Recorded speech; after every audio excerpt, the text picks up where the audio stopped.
Hi everyone, I'm going to be teaching you how to sound like Boba Fett in Audacity.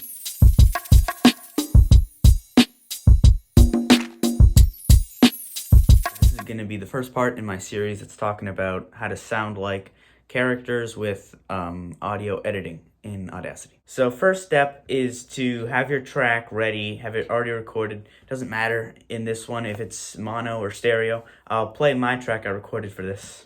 I see him, Captain. Roger that. Hello. Test. Yeah, so I just recorded a few lines on the Audiotonic AT2035, and I'm going to be editing those right now. All right, so let's select the entire track, and then we go over to distortion. And you can use my settings right here.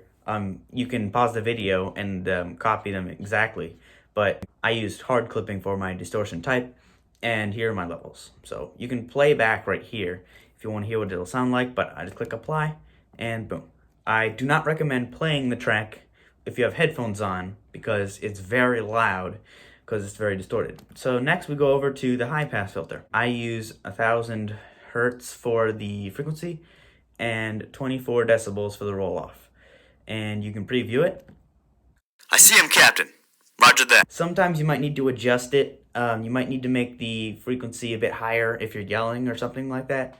But most of the time I don't have to adjust it at all. So we click OK, and we're here. So as you can see, there's a lot of ups and downs in the track, and it's not very consistent. So what we're going to do to fix that is we're going to go over to Effect.